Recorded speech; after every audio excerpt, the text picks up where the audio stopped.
தளபதி விஜய் அவர்கள் தற்போது நடித்து வரும் கோட் படத்துடைய இறுதிக்கட்ட படப்பிடிப்பு வெளிநாடுகளில் படமாக்கப்பட இருக்கு. அதற்காக தான் அண்மையில தளபதி விஜய் அவர்களுமே வெளிநாடு சென்றிருக்காரு. சோ இறுதிக்கட்ட படப்பிடிப்பு முடிச்சதுமே அவருடைய கட்சி வேலைகள் ஒரு சில இருக்காம். சோ அதனை முடிச்சதுக்கு அப்புறம் தான் அவருடைய அடுத்த படத்திற்கான அறிவிப்புமே வெளியாக இருக்கா. தற்போது தளபதி விஜய் அவர்கள் அண்மையில தமிழக வெற்றி கழகம் அப்படின்னு அவருடைய கட்சி பெயரை அறிவித்தது மட்டும் இல்லாம கட்சி வேலைகள்ல ஒரு பக்கம் பிஸியாகவும் இருக்காரு. இதற்கிடையில் அவ்வப்போது கோட் படத்துடைய படப்பிடிப்பு அப்படின்னு ரெண்டு பக்கமுமே பின்னி படல் எடுத்துட்டு இருக்காரு. இதனால பாத்தீங்கன்னா இவருடைய தாவேகா கட்சி பற்றிய முக்கியமான அறிவிப்பு ஒன்று வெளியாக இருக்கு. அதாவது இதுவரைக்குமே கட்சி அறிவித்ததுல இருந்து தளபதி விஜய் அவர்கள் பிரஸ் மீட் ஸ்பீச் கொடுக்கல.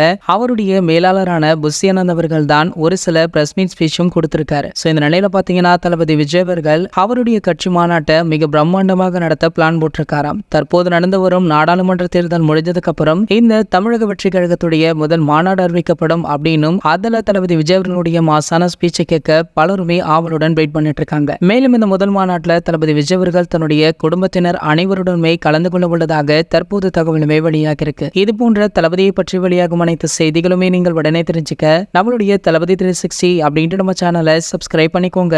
மேலும் பக்கத்தில் உள்ள பெல் ஐகானை கிளிக் பண்ணிட்டீங்கன்னா நீங்க நம்ம வீடியோவை மிஸ் பண்ணாம பார்க்கலாம்.